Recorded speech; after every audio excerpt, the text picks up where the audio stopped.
right, John? Yeah, I mean, every day is good. I don't have bad days. Yeah. Minor annoyances here and there, but nothing to complain about. Yeah, same. And I'm Nicole Sauce from Living Free in Tennessee, and we're just here to have a fireside chat. So if y'all want to get any questions in, please put the first few words in all caps, and I'll get them into the conversation. Also, if you would do me a favor, share this out with your networks. If you know anybody who should be in on this conversation, we will probably talk about current events. We're going to talk about building resilience into your life. I think we might talk about Christianity a little bit today after this morning and a few other things. So plus, I'm hoping Bear can tell us all about what he's going to talk about at Self Reliance Festival. So we'll get into that. You totally have that speech written already, right, Bear? Yeah, it's right here. That's where mine is too. So I don't do things that way. Yeah. I maybe a 3x5 index card with bullet points. By the way, hello to everybody in the chat and everybody watching. I apologize that my voice sounds like I've been eating gravel for the last 2 days. It's not because I want to sound like a cool guy. It's because I've been yelling at people in refuge training responder 1, 2, and 3 for 22 hours over the last 2 days. And so now I sound like this. But I don't, much to the detriment of some of my administrators, I don't write speeches. I don't do any of that. I have a 3x5 index card with bullet points on it, and I have been blessed by the Father that I can talk about pretty much anything for however long you want me to talk about it, as long as I know something about it. So what we're going to talk about at Self Reliance Festival, which everybody should be going to because it's an awesome networking opportunity. The cost of admission is superb compared to a lot of these other things that happen around the country, and there's excellent people there. We're talking about your context and preparedness, not to get overwhelmed with the 10% context that is preparedness, because for me, preparedness is perpetuating normalcy for the people that you love.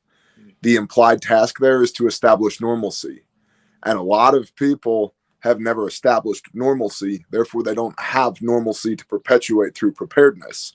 So in a nutshell, like, what should a good life look like? Right, so that it's worth surviving the end of the world as we know it. Like, otherwise, we're just pissing into the wind, And so that's what I'm going to be talking on. I think you guys give me 6 hours I'm allowed to talk this At time. least I think you could hold them for 6 hours. I think people would listen. It's a big campus, man. Do what you want. And we're going to be training there. The link is on your website. We're going to be training there on Friday. So that's going to be awesome as well for people who want to come to a refuge training event. I'll be there training on Friday as well. I'll be walking around, meeting people, talking to people, and Refuge will have a booth up on Friday and Sunday as well. So it's going to be awesome. Yeah, we're excited about that. It's the Responder 1 training. Hopefully we'll get you back for Responder 2 in the future. The morning class is sold out, although I'm going to email those folks and see if anybody wants to change times. And there are 20 seats left in the afternoon class. It's 1 p.m. to 5 p.m. Includes your lunch. So get there at noon and eat lunch. But that's the course Friday before Self Reliance Festival. And then you can just make a weekend of it. Come hang out, learn from a bunch of really cool people. I'm super excited. I'm always excited about the event. It's my job to be excited about the event. But it seems like every time some theme comes out, and this time we've got a lot around off-grid living, which can increase your stability through whatever happens with the power grids, but also a lot on getting better at being answerable for your own bread, which is one of the things I'm hoping you'll touch on is some of your CEO stuff, because I've loved your CEO series on YouTube. And I think the best way, if you're out there wondering, how do I start something, or you started something and you're feeling like it's not as successful as I want it to be, the best thing you can do is talk to people who are more successful than you are. Find out what they do, and when they say something, really hear it, really absorb it, because it's really easy when somebody says, maybe you should try going on TikTok, for example, to in your head say, TikTok is stupid, I'm not going there, or the Chinese own TikTok, so I'm not going there. But if that person is making $100,000 a month on TikTok, maybe take a look at that for a second. Make your decision. something else with the Friday class. When you come to the Friday class, we typically let you guys hang out afterwards. My place is open. All of my people are here. There's a lot of people. So we can have really good conversations in a much smaller group, because once you get here Saturday, Sunday, there's 600, 700, 1,000 people here sometimes. Whereas that Friday night deal, you've got 50, 60, 70 people, and we just sit around and talk. And it can be anything. It can be conspiracy theory. It can be whatever happens to be the theme, but it just rolls, and we hang out and usually, have a meal at the same time. Well, and to that point, John, I hear from so many people, Bear, you just don't understand. I can't find good people. Go talk to people. Yeah, they're probably not at the bar. And you don't have to fall in love with everybody. Yeah. They don't have to know what color your panties are. It's a first date, right? Just go talk to people. I promise you, there are people that will be here that I don't know how, but they don't like me. And the place is big enough. It's big enough that you could be here and never have to see me. It's really encouraging to see the growth too. I mean, that's the market determines value, right? Yeah, right. Hey, we should do an event. Well, if nobody comes 2 or 3 times in a row, maybe not a good idea, right? Right. People keep coming, and if it keeps growing, you're on to something. And having I've been there one time already. I'm definitely looking forward to being there a second time. I'm encouraged by what y'all are doing. I'm endeavoring to do something similar this fall. Cool. Yeah, I don't have all the details yet, so please nobody email me for details because it exists in my brain only. But we're endeavoring to do something like that as well, because I've seen the success that you've had, and it inspires me to do something similar as well. So, and people need these regional meetups to go and meet people in their area and quit bitching about I can't find people. Go meet people. There they are. How do I know they're into preparedness? They're at Self Reliance Festival. How do I know they're like-minded? Go talk to them. Plus, when they turn this thing off, and how many times have you been face to face with somebody and we thought that person was something, and in person they're not that at all, right? So it is important to look them in the eyes and shake hands and actually have that conversation. I got conspire, right? I got that from you. Conspire means to breathe together. I say that all the time, and it's very important.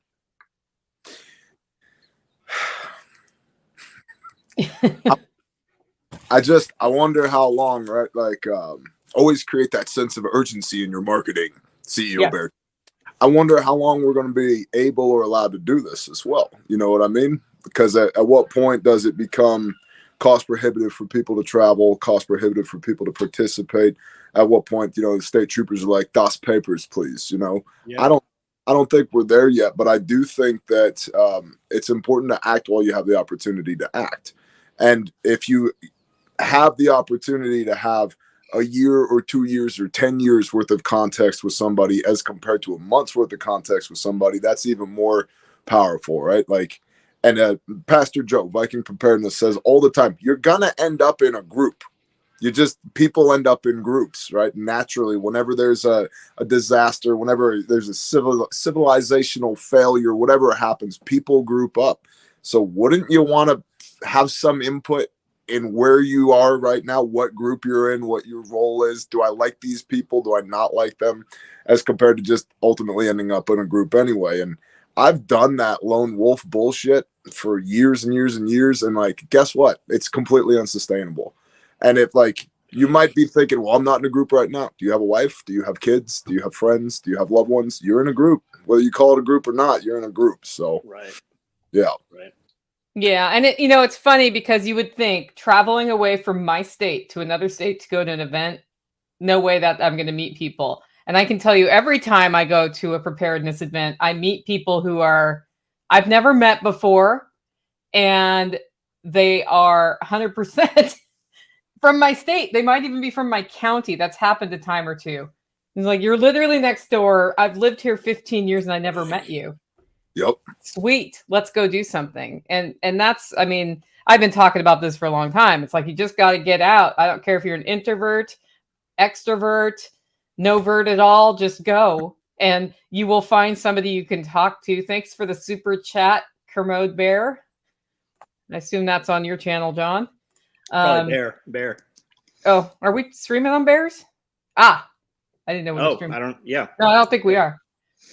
I would love to stream on Bear's channel. We should talk about that. Lone Wolf. Yeah. Next time we will set that up. Okay. Yeah. Lone Wolf is bullshit. It's a fiction. Like, you'll do fine for a little while till people figure out you're alone. And then you're responsible for 24/7 watch for your own self-defense. You have to cook and grow and preserve all your food. If you break your leg, you still got to get up and do all of the things to take care of your livestock if you have it, or yourself, and repair any holes in your roof. Like, it's just not going to work. The thing is, as a lone wolf, you're ultimately, whether you want to admit it or not, you're much more of a consumer than a producer, right? And so what happens when there's nothing to consume, or there's a lot less to consume, right? Say from, on the free market, right? That now puts you in a very poor position ideologically, that now I got to go consume somebody else's stuff. And that could very much so make you an enemy of a bunch of very good people, right? And, and a lot of people love like SHTF tactics, man. For my combat, team inside of my tribe. Okay, cool. How do you shoot, move, communicate, sustain as an individual? You don't. It's not possible, right? And so it doesn't matter how good you are, because quantity has a quality all of its own, right? There's one of you and 20 dudes are shooting at you and maneuvering on you, you're done for. And the thing is, we all these movies and prepper novels and all this stuff, like, it always comes down to gunfights. But if you take the same concepts and you apply them to life, like, as an individual, it's much harder for you to maneuver, to make the moves you need to make in order to, accomplish the objective, because there's nobody to cover you. There's nobody to communicate with. There's nobody who can help you sustain. It just doesn't exist. So, well, plus it's easier to make a video when it's just you in the woods, right? I mean, really, if that's the genre, it's easy to make the video and put content out every day when you don't have to involve other people. And also, a lot of it, you don't have to have comm gear and night vision gear and all this other shit, right? It's the bushcraft. And there's definitely something to the bushcraft guy. But most bushcraft guys, they definitely don't live a life that I want to live. I mean, if you look at beyond the content and beyond them standing at the trade show, I don't want to do any of the shit they're doing. Well, and I don't want to eat grubs for the rest of my life, and Right. either. Like, I just ate ribeye that comes from a cow. Very rarely do I find cows wandering in the woods that want me to eat them. And if I have to, it's kind of like getting into gunfights. If I have to get into a gunfight, I've done 1,000 other things wrong before I got to this point. If I have to go build an Abraham Lincoln log cabin in the woods with my Mora bushcraft knife, I've done 1,000 other things wrong before we got to this point. It doesn't mean they aren't useful skills to have, because they absolutely are useful skills to have. Like firecraft and knife craft and all that, being able to move stealthily in the woods and all that, super important for sure. But I don't want to have to bet my life on it. I'd much rather not bet my life on it. I'd much rather hang out with people that I love, do meaningful things, have meaningful relationships, and eat freaking cows that don't run away from me. So, or sheep, which are easier to catch. Yeah. They're louder. Because I'm intimidated by the size of the cow. They're huge. Oh, pocket cows, Nicole. We got to get you pocket cows. I got people. They're not that big. They're like Really? 500 pounds. We specifically got them because me and a buddy can butcher them out without any special equipment whatsoever. As compared to like a full-size beef cow, that's tractor. A lot of work. So are they the Highlands or the Zebus, or which ones? They're Zebu. They look like mini Brahmas. Yep. And they're super easy to keep, man. They're just like big sheep. So yeah. Well, I'm loving the sheep. I'm not even a year in yet on that. And I don't know why I didn't start this a decade ago. So I tried goats. I tried everything. Pigs, all of it. Sheep are great. Yeah. Oh, sure. What breed did you get? I have St. Croix as the primary, and I do have 2 sort of rescue Katahdin females. So we've been getting St. Croix Katahdin mixes out of them. That's cool. We've got 26 Katahdin right now. and I'm probably going to be eating some and giving some away because 26 is a little more to have. But we went from 12 to 26 in 10 days because they all landed at the same time. Yeah. And I'll take it. It's awesome. So cool. Okay, we got a question here. How does everyone feel about the president being in Ukraine and not Ohio? I mean, first of all, is he even the president? Like, we could go there. No, in name only. Second of all, are you surprised? I'm not even a little bit surprised. And third, does he know he's in Ukraine? Like, is anyone That's a very good question. Yeah. Okay. Second, Bear, will you be bringing Bob to the FRS? I think he meant SRF Reliance. I'm sure he meant SRF and it was a typo. I believe so, but I don't know so. And it kind of illustrates a larger point. Refuge has grown so much in the last 3.5 years that I have no idea what Bob's doing. I don't know. It's not my job to know what Bob's doing, unless we're at our weekly executive meeting, at which point he tells me all the things that I need to know, and then we move on from there. Bob is Chief Operating Officer at Refuge, and Bob's plate is full. And he's a young guy. He's 26, 27. And he's a killer, man. He's just absolutely awesome. But I don't know what Bob's doing. I know, and we've grown to the point where I know I need to be in Camden, Tennessee on these dates. And when I'm there, this is what I'm doing. I was literally texting with Katie Lynn, who's one of our administrators, earlier today. And I was like, who's going to Tennessee? And she's like, don't worry about it. This is where you're sleeping. This is what you're doing. Roger that. Thanks. Because 3 years ago, this piece of shit barn back here was where Fairfax came from, right there. An hour a week, bro. And we're up to 8,000 square foot right now. And this year, we will be building another 12 to 20,000 square foot of warehouse just to hold inventory.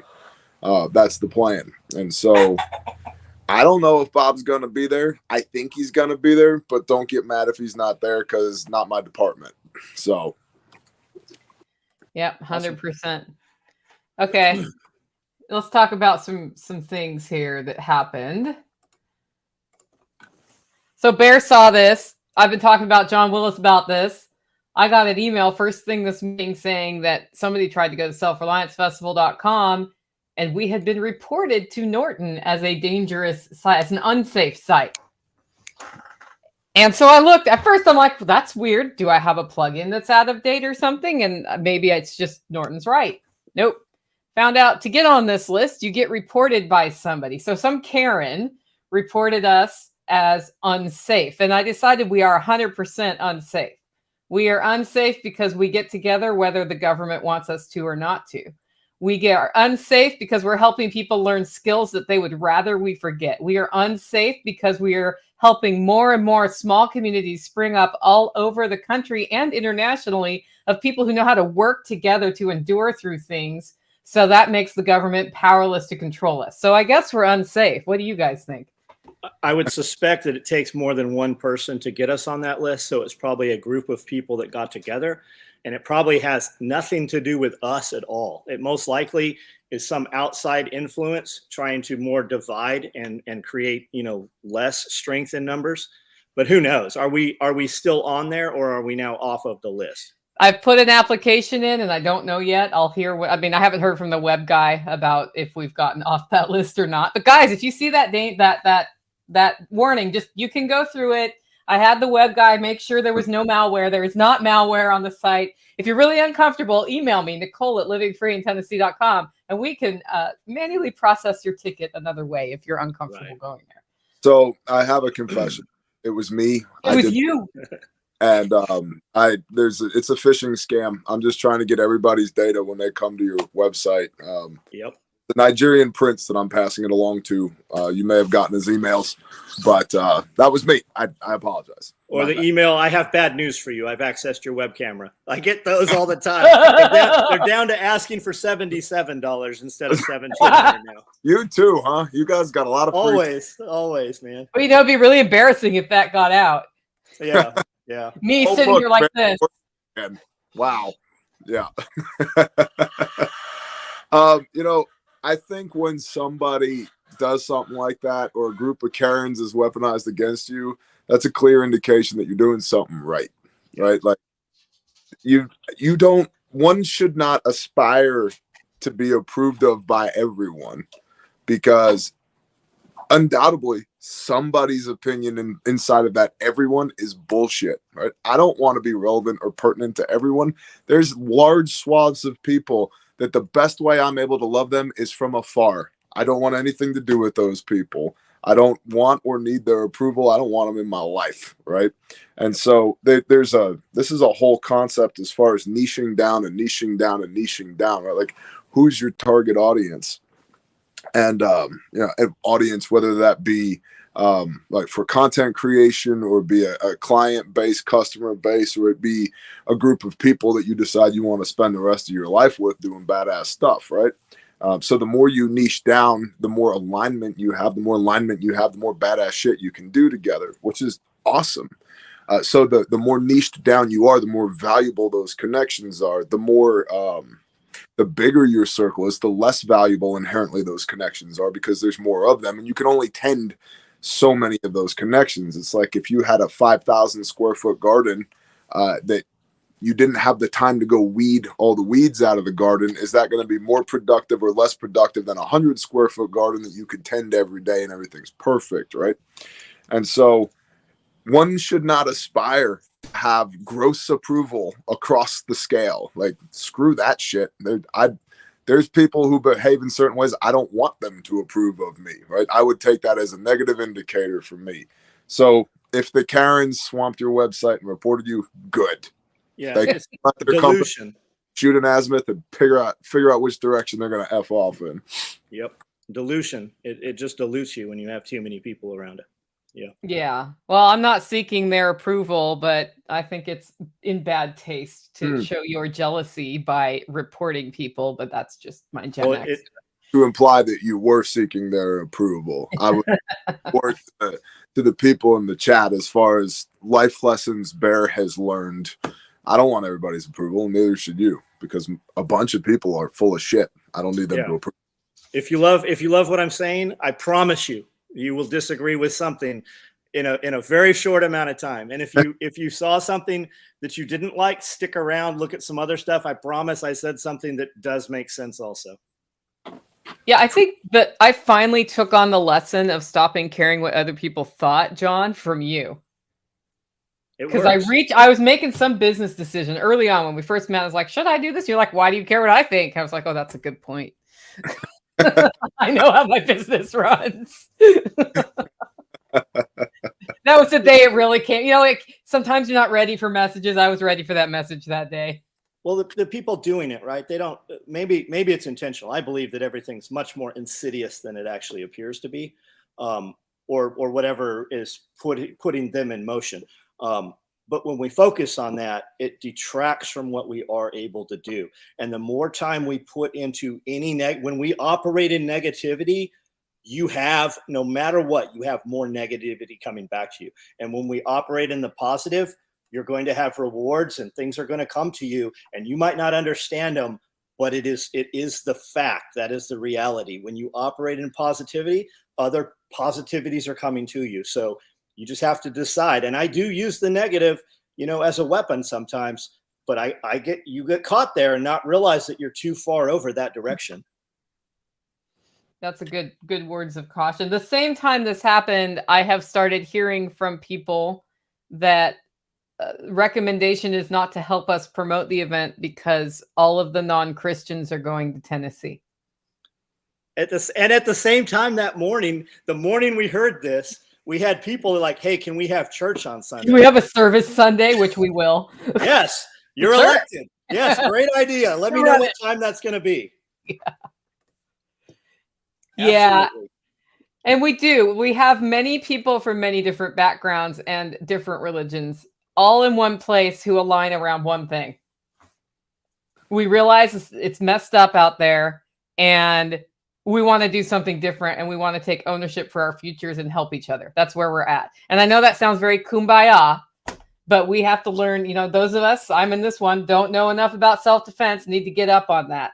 Other people need to learn how to grow food. Other people need to find people near them who they can just interact with and form communities around. Other people want to learn, how to start a business. There are so many things, and none of that is which God do you worship or how do you worship God. That's not what we're talking about there.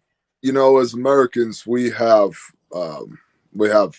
God-given, constitutionally protected rights, right? And one of those is freedom of association. We get to pick and choose who we spend time with, and that's really valuable, right? You don't.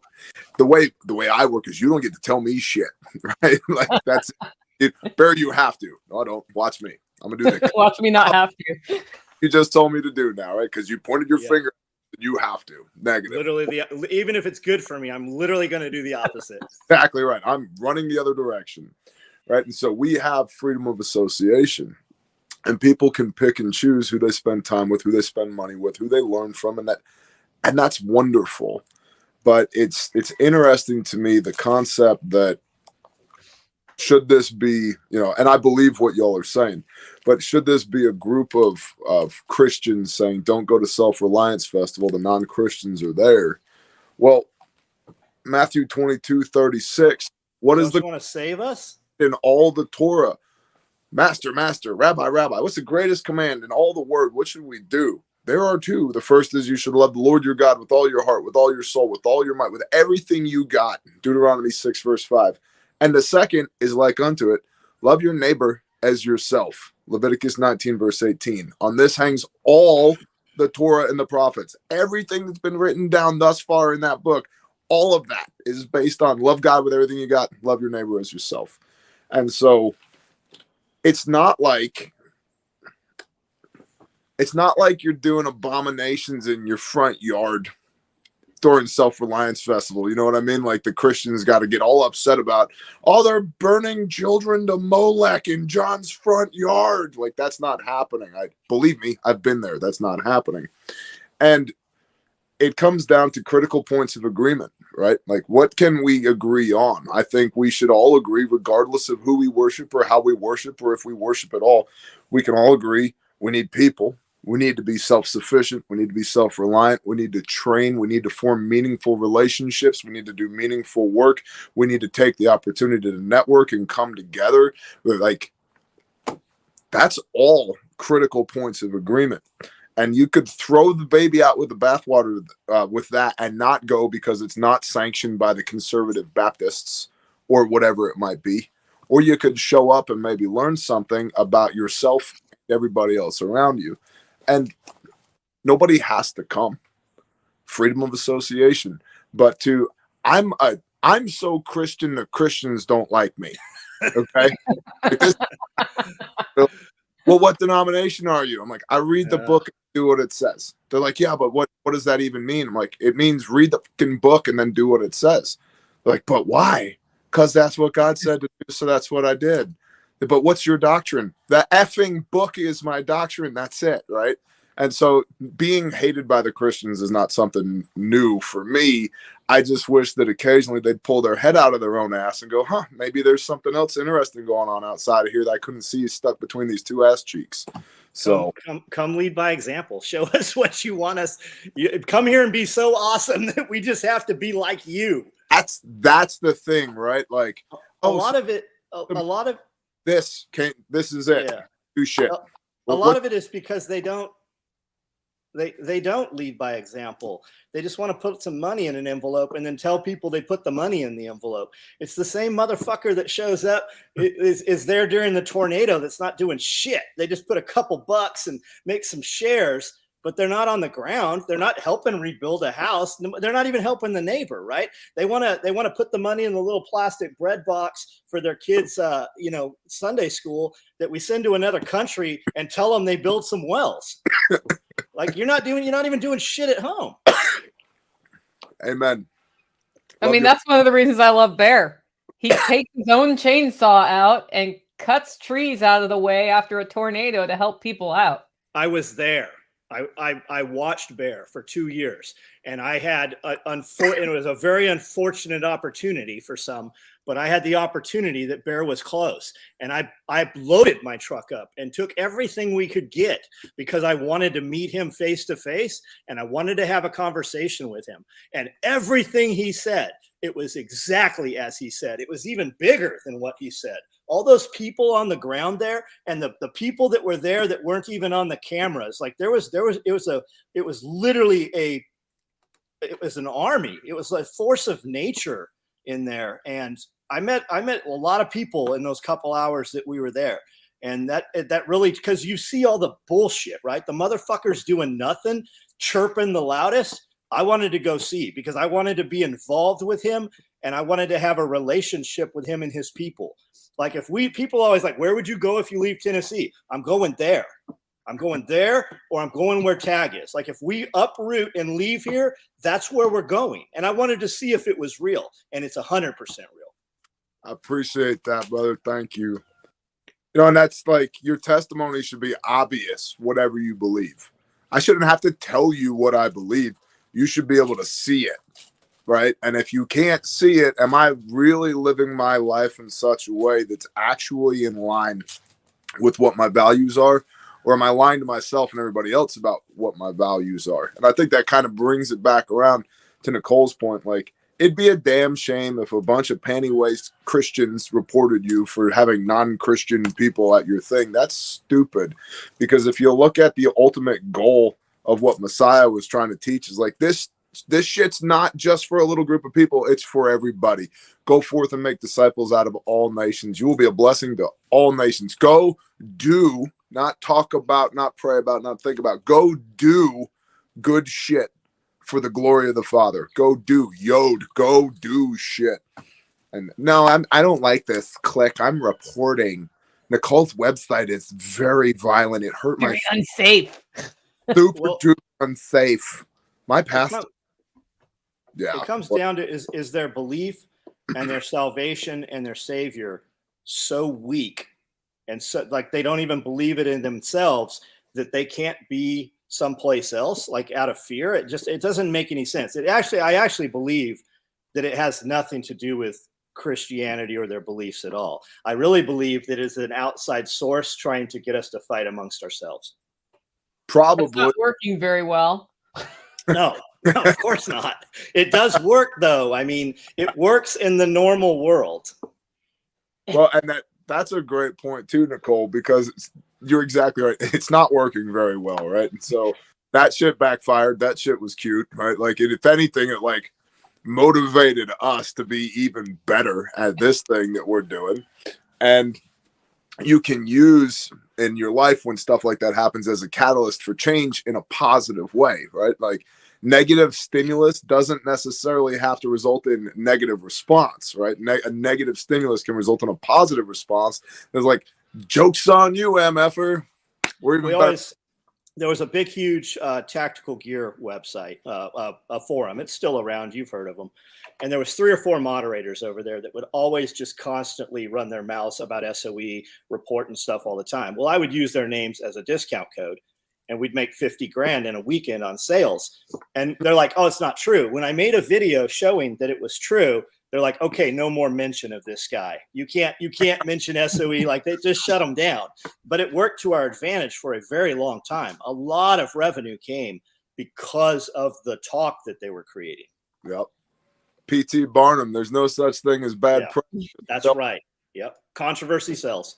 I mean, that was 100% when I was working in politics. Don't mention the enemy. If you're going to say something critical, you don't say their name. And because of that reason, you're just driving people to them, and you may convert them to the other vote. The game is 50+1. We have we have a private group where we do about 10 hours of content every week. And that's one of the things we talked about last week, guys starting companies. I said, don't compare your stuff to your competitor. Don't even mention your competitor. Don't bring it up. We cost less than these guys. Don't do that. Be the best. Be the most expensive thing in your market.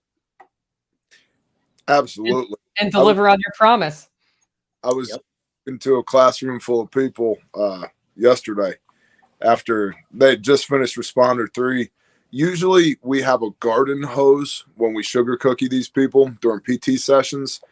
The facility we were at, I was blessed to have 2 fire hydrants and 2 fire hoses. Oh, it was a blast, man. It was a blast.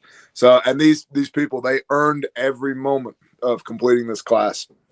And so they've been covered in the mud. They're doing small unit tactics, taking fire, having to render aid, having to deal with the threat, get off the X, Kazovac, the whole 9. They're working through all this, and it's an awesome class, right? This is responder 3.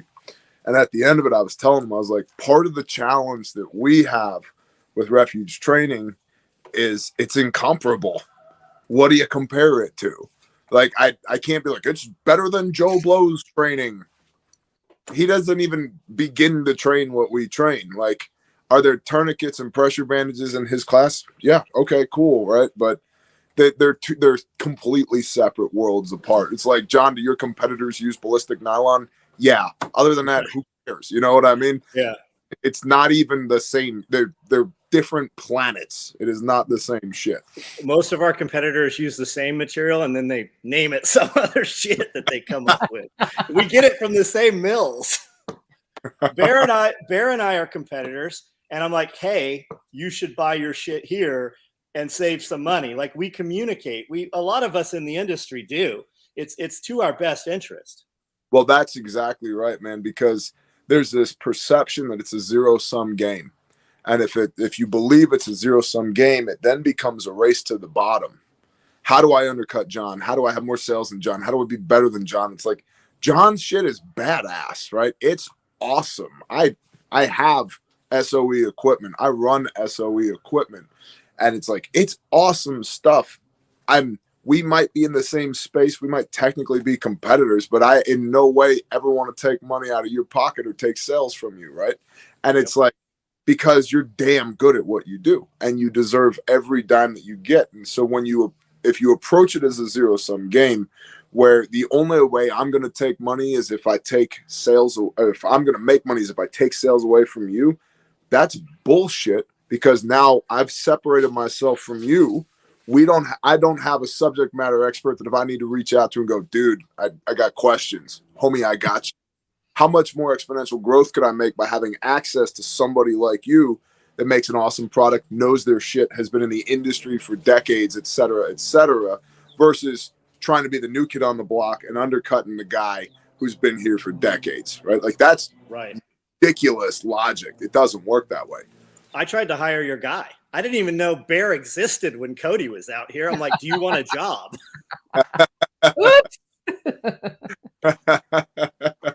Well, they got past it, guys. They got past it. No, I didn't know. We didn't know. This dude was making all kinds of clothes, and I'm like, I don't know shit about making clothes, but that's pretty cool. We could probably do something. Yeah. Yeah, because clothes are annoying. From the girl perspective, they're annoying. That's why the Christians don't like you. Okay? You got to keep clothes on at the self. That's a good point.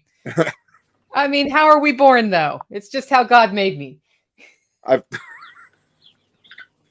Fair enough. Sorry. Sometimes you just have to be a little silly, guys. Yeah, I know. The first time I ever sold at the farmer's market, my prices on garlic were higher than everybody else. And somebody came over and said the price of garlic is, 99 cents. And I was like, mine's $5. And she said, 99 cents. And I was like, no. Well, what you do is you buy all their 99-cent garlic, and then it's all $5. That was with eggs. I look at things when I go places and there's 3 options. I usually buy the expensive one unless the dude's an asshole.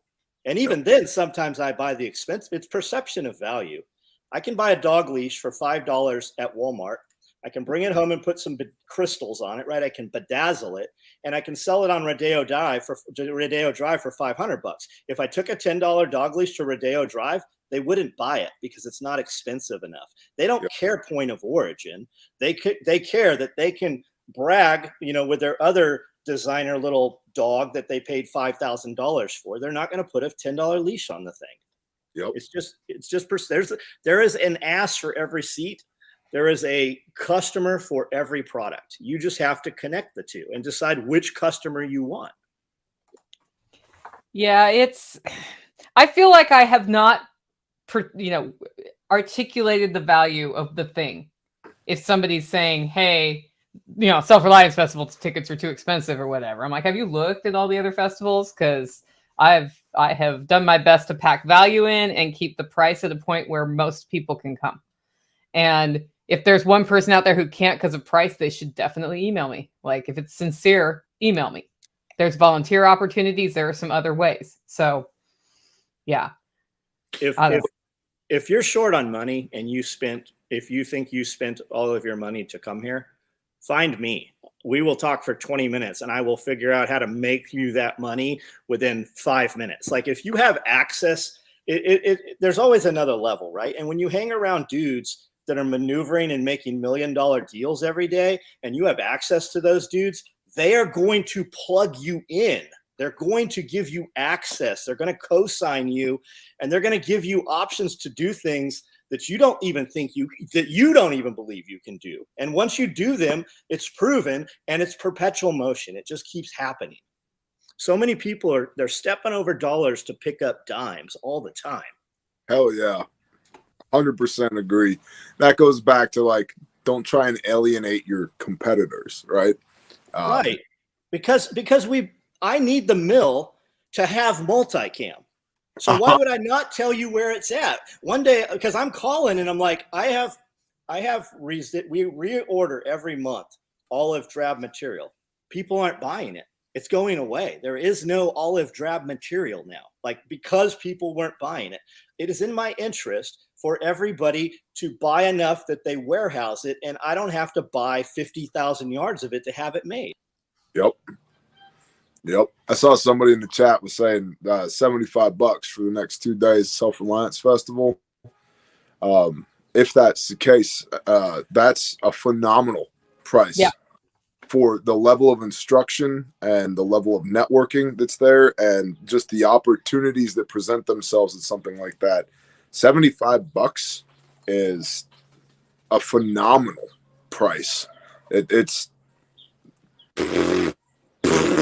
I don't even know what else to say other than and I mean this with love in my heart, if you don't have a spare $75 to dedicate towards your preparedness journey, you're probably doing something wrong. And I know it's hard. I know people are on fixed income. I get it. I totally understand. But I honestly think, and I'm the king of put food in buckets, I honestly think you're better off spending $75 to come to Self Reliance Festival than you are to fill up 3 more buckets with rice or beans. Honestly, it's a talking point. They want most people that say I can't afford to come. I'm like, I'll buy your ticket. Do you know that nobody's ever taken me up on that? Not a single person. They weren't coming anyways. When I make it, when I take away whatever the barrier is, they're still not coming. Yep. Yeah. That's business, right? When earlier, like, your product's too expensive. Well, that person wasn't going to buy your product anyway. That's right. And that's okay. That's fine. Niching down. I don't have to sell. Do I want to sell 1,000 $1 items to get $1,000, or do I want to sell $110 items, or $100 items, or $1,000 item? It's easier to make one sale at $1,000 than it is to make 1,000 sales at $1. Yeah. Yep. Except for if you're selling coffee. I guess I just need to figure out how to make that $1,000 pound of coffee. No, is that my next challenge? Yes, you should. Country Prepper says his wife is the barrier. I happen to have a relationship advice show. If you want to keep your wife, you should definitely not listen to my advice. But I do have a relationship advice show on our membership network. Yeah. I think your spouse needs to support you. Absolutely. And Amanda's on my relationship advice show too. Yeah. Makes sense. I don't give relationship advice though, because I haven't been terribly good at it. We don't either. We just tell what we do. Literally, my Patreon video yesterday was called Tribal Dating. So, and I'm not saying I'm great at it. I'm just saying it's something we're going through right now. So here's some lessons learned, because there be landmines out in that field, bro. So that's the conversation we had at lunch. Like, how do you find a woman that's going to raise your kids and want to have kids with you and raise them in old values and whatever it is that you want, right? You want a chick that's going to homestead. You're probably not finding her at the bar. She's not in Nashville, right? You have to go where those people are. Yep. Well, and Yep. that's for sure, right? Like, I've used the fishing analogy before. Like, you can show up to a bass pond, but if you got the wrong lure on, you're not going to catch bass. Like, PID, identify the target, do a little bit of homework. What am I after? What do I want to get out of this, right? And to that $75 thing again, right? People miss that their most important resource is time. Mm-hmm. Irreplaceable. You'll never get it back. If you made $1 billion a day, you can't buy one more second of time, right? And so to spend your time wisely, to be able to find that wife, that husband, that best friend, that whatever it might be, to build that team out of people that you want to do life with, not just when the friggin' balloon goes up, but like tomorrow. Hey man, you want to get some pizza here tomorrow or whatever? Like, you want to slaughter a sheep, plant a garden, work on the rain catchment, whatever you're into. Like, hey baby, you want to build rain catchment? Yeah. Feel about crawling onions. You into that? Yeah. You should do that. You should do that, Nicole. You should do those little shorts in your little voice there, and you should do 100 different ones of them. It'll catch I'm fire. totally gonna do that. I am gonna do it. It'll catch fire. And time too. Time is something that every human being, we all start with 24 hours in every day. The difference is how you utilize the time. That's the one thing that we all have together. And when you limit access, right? When people come in and say snide shit, I'll give them the benefit of the doubt. But if you say something that I have to see repetitively that even makes my eye look at it, I remove you from my life. Mainly because I can't push a button and electrocute the shit out of you. So I just limit you. Just remove access to yourself of things that irritate you and stop. That way we don't focus on them and you have more time for things that better you. Yeah, those time suckers, those time vampires, man. Yep. I weed those people out left and right. And a bunch of them I love, right? Like, for example, my mom's awesome. I love my mom, but I have to know that if I'm going to talk to my mom, I need an hour at a minimum to be able to talk with my mom, right? So it has to be a conversation. It's not, hey, Ma, I'm still alive. I love you. Glad you're still alive. Okay, bye, right? But that's like the highest level, the most altruistic level of time suckers. There's people out there that don't even know they're wasting your time. And then there's people that do know they're wasting your time. And they're 100% about that, because every moment you spend worrying about their shit is a moment you're not spending executing on your shit. And they're literally robbing you, but you'll never get that time back again. And you have to have enough self-discipline and enough wherewithal and balls or ovaries big enough to go, F you, delete, block, I'm out. Whether that's on your phone or, it's on YouTube or Patreon or whatever. And especially the most dangerous ones are people that that you have pre-existing relationships with, that the two of y'all were good when you were a different person last month, last year, last decade. And now they're just barely hanging on to that relationship with you, and they're wasting your damn time. Yep. And so I end up either cutting those people out of my life or dragging them along with me until they figure it out themselves, and then they rise to that same level as well. Or they realize this is too much work and they just leave. I'm out. Yeah. I need to put you, Bear, with STOS there. I know him. I'm going to put you guys together. I think there's probably some business you guys can do. I feel like we're going to see you do something with On It or Jocko Fuel or something here soon. Is there something going on there or am I just... So you're not imagining things. Appreciate that. we are waiting on. We should have it within, I think, about a week. Jocko, Origin Maine has an exclusive hunt pattern, exclusive camo pattern, 2 different colors, and we are producing a survival kit and a first aid kit for them that'll be branded Origin, co-branded Refuge, and the initial run will be about 65 Bearfax and 35 SOB small to back kits, just with the initial run of fabric that comes in. We've been prototyping since Q3 of last year, going back and forth with them. And the initial run will be the first runoffs ever on the production line. And then once we have those, we're going to get those in, sell those out, and they will probably be gone in about an hour, just like that. And then it'll be a massive shipment of that same material coming in from there for the survival kit and for the first aid kit. And then we are also working on a, we called it the SMAC, the sports medicine casualty kit. Nice. And it's made out of their Brazilian jiu-jitsu gi material. And then it's basically, if you ever see those dudes on the sidelines at like a football game or something that have like that EMT bag that's got everything in it you need. So it's just like that, specifically designed for people who are in combat sports. And J.A. Dudley, who's one of our guys, he's a Brazilian jiu-jitsu black belt. We were like, Dud, if you needed a first aid kit, what do you want in it, right? And so we've got some subject matter expertise there. And so we'll be building the SMAC kit out for them. And then there's half a dozen other products that are still in the prototyping phase right now.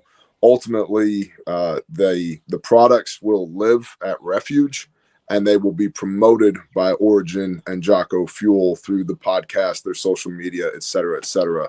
And that's really great for us because we're not a vendor to them. We're a partner with them, which is awesome. And they have that huge marketing machine that's driving people back to Refuge. So if they want to get a Jocko survival kit, they can, plus a red Arc or a red Bearfac or a Stomp bag or whatever. And so, but all of that came about because of high ideological alignment. They are very much so about American manufacturing, as are we. We are working on becoming the first company in the world that will produce surgical shears in the United States of America. Good. Been pouring money into that for months now, R&D, because everything right now is made in China or Pakistan. The Pakistani ones are good. They're just not made here. And we're Americans. We can figure this shit out. It's 2 pieces of metal with plastic handles, right, with a rivet down the middle. We can do this, right? This is not, we put a man on the moon, question mark. Like we flat on the moon. We ought to be able to make some friggin' shears, right? So, but that's coming along pretty good. And I can't say enough good things about those 2 organizations, Jocko Fuel and Origin Maine. They're awesome people, absolutely awesome people. And to everybody out there who's thinking about starting a business or making that next move or whatever, the way that came about was a year and a half ago. Pete, who's the CEO of Origin, I sent him 2 Bearfax as a thank you for just that. I appreciate you being you and spending the last decade. Oh, we have had an internet gremlin, so we're going to miss the good part of the story, which always happens. Bear, are you back? Not back. He'll be back. He'll be back. Sometimes he has to log back off and on again. But we actually had a really good run. I think we made it almost an hour before the NSA turned Bear off because he was about to say something super informative. Because there's a conspiracy behind everything that happens, right, John? Oh, I believe there is. I mean, even if it's not, I believe that people in government that are doing stuff that's not good for us, I believe some of them actually believe in what they're doing. And then I think the other side controlling the strings actually are much more nefarious. So I hear Bear say all of that. And I think about what people keep telling me. People are spending less money. They're feeling the squeeze. Business is down.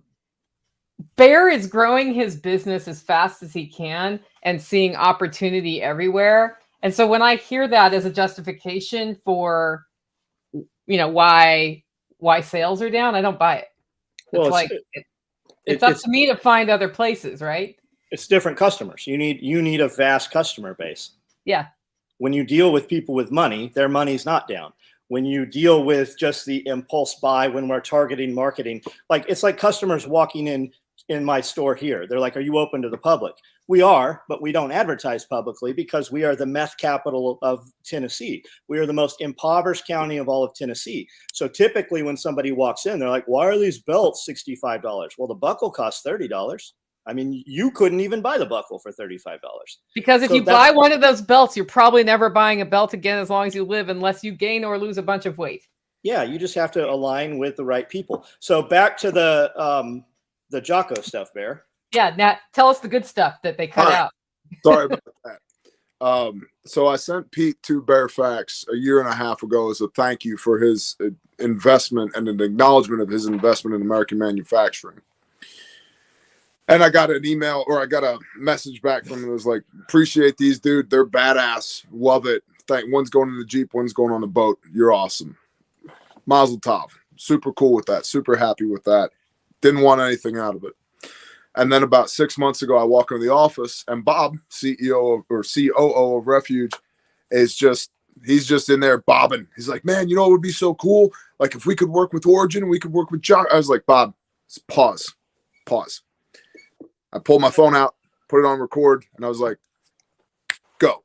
And he just started. He's like, "It would be so awesome because they're an American manufacturer, and we're an American manufacturer, and they're passionate about rebuilding the American supply chain." And he's just going and going and going and going. And I turned the phone around. I was like, "Hey, Pete, it's Bear again. Listen, we think you guys are the bee's knees. We'd love to do some business with you. If that's possible, let's do it. If it's not possible, no hard feelings. Keep doing what you're doing. I'm wearing your jeans right now. I'm wearing your hoodie right now. You guys are awesome." Send it over to Pete. 2 days later, got an email from their vice president of product development, who was the email was like, "Pete said to get a hold of you to figure this shit out. Let's party." Awesome. And so from a biz dev standpoint, sometimes we get wrapped around the axles of I need to call John Smith Jr., Senior VP of Marketing with blah, blah, blah, and have a well-worded conversation explaining the value proposition. Or sometimes you're just you, right? And if you're you enough, and if the you that you are aligns well enough with the they that they are, you do business. And if it doesn't matter how good your syntax is in the pitch that you give somebody if you're not aligned. If you are aligned, your syntax can be shit, and you're still going to make that connection. You know what I mean? And so that's where the relationship with Origin and Jocko came from. And they're awesome partners. They're awesome people. And it was just simply us being us, acknowledging them a year and a half ago, saying, "We dig what you're about. Don't want anything from you. We just dig what you're about. And this is an acknowledgement that we dig what you're about."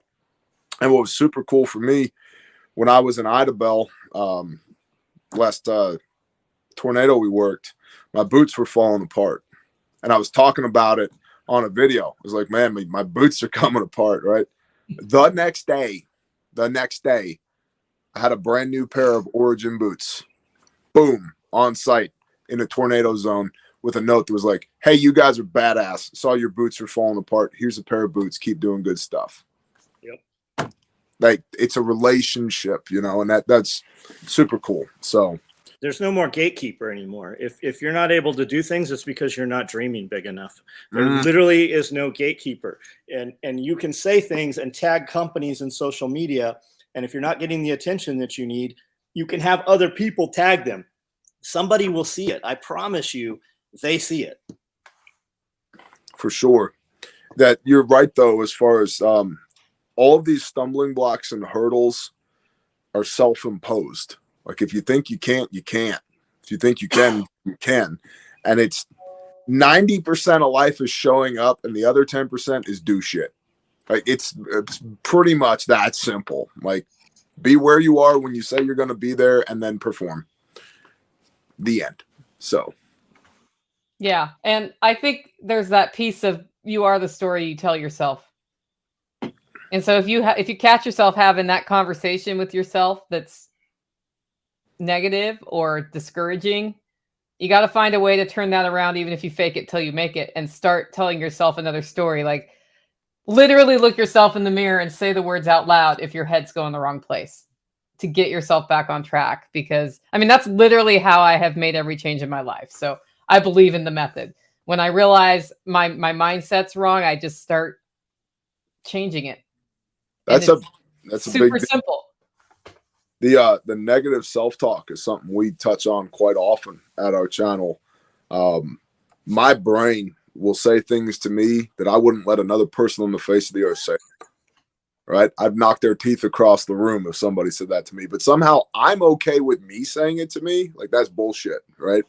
And so shutting down that negative self-talk, it sounds hippy-dippy, touchy-feely, but it's a huge unlock. Like, because you believe yourself when you say that to yourself, you know. And if you, I'm not good enough, I'm a piece of shit, I'm stupid, I'm whatever the pattern of life is, whatever that cycle is that you fall into in your brain, all that negative self-talk, like step one, just stop. Step two will be figure out what to replace it with, but at least shut it down when it starts. Is like, no, you're not. I'm not a genius, but I'm not stupid. You know what I mean? Like, I'm not Adonis, but I'm not like morbidly obese either. So I'm not fat, you know what I mean? Room for improvement. But, you know, I have value, right? And so the things that I bring to the table are valuable. They're moves that I can make. And beating yourself up over and over and over again, you can literally see it on people. Their posture changes. They're hunched in, forward. They're closed off. The look on their face, everything about them. And it's like they fail to perform. And they fail to perform because everybody, including themselves, is telling them they can't do it. They're full of shit. And then you add in a little bit of discipline to that, just a little bit, especially if you have zero, start with just a little bit to where you become believable with yourself. I'm going to get up at, pick a time, 4:30, 5, 6, 7, whatever it is. I'm going to get up at 4:30 every day. Okay. Start getting up at 4:30 every day. Should you get up NPT and start crushing life? Yes. But start with, I'm going to get up at 4:30. And then you become a little bit more believable to yourself every day. And then I'm going to get up at 4:30 NPT. And you start doing those things, right? I believe me now. And then once you actually believe you all of a sudden become believable and credible to everybody else. Because I'm never going to be able to talk you guys into believing what I have to say if I don't believe it. Right? Because I'm not believable to myself. I don't have a good track record with myself. And so that it's shifting that Overton window from I can't accomplish anything, I'm a piece of shit, I'm stupid, I'm fat, I'll never be good enough, I'm not strong enough, I'm not smart enough, to quiet. You'll figure out what to tell yourself. You know what motivation you need. And then start doing little things and then stacking those little things so you increase your believability with yourself, so that you're now believable with everybody else as well. And then you take that to what John was talking about earlier, like the world's your oyster, bro. Like, what do you want to do now? You literally do whatever the hell you want. Yeah. It's history, right? His story. Write your story right now. You don't get to redo yesterday. You only get to do right now. Do shit right now as though you want the story told 2 years from now. We do a lot of shit here, and dudes will be like, why are we doing this? Because when we tell this story 3 years from now, this is how I want this story told. Literally, I'm doing shit right now because of how we're going to talk about it 3 years from now. I feel that. My media team all the time, like, and even that sounds weird to say. Like, Refuge has a media team, right? The media team, they'll be filming stuff, B-roll and all that. I'm like, why is there an effing camera in my face right now? And they're like, we're going to need this in 2 years. Yep. Like, cool. Yeah, do you ever have people just say, no, say that again. Tell me why. I need to get different words on camera. Do they do that to you yet? Yeah, that's happened a couple of times, but they all know me really well. And most of them can read my body language and expression. Like that's the only I'm gonna get. That's it. Yeah, when it's safe. Retreat slowly away from the bear, right? But occasionally they'll be like, that was good, but could you try it this way? I'm like, you have 2 more. I can give you 2 more. That's it. So, but yeah, what's funny with that is Dudley, because Dudley's on the media team and he's a great guy, super sweet guy. He's got a heart of gold and he's kind. He's super kind. But you look at him and he's this big black dude with a 45 on his hip. He's 26 professional MMA heavyweight fights. He just has this presence, right?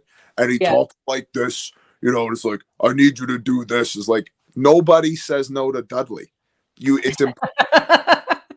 I watched him at SHOT Show walking up to the CEOs of these gigantic mega corps, be like, give me your phone number. And they're like, of course, Mr. Dudley. Here's my cell phone number, And so Dudley will walk up to me and be like, you got to do a video on this.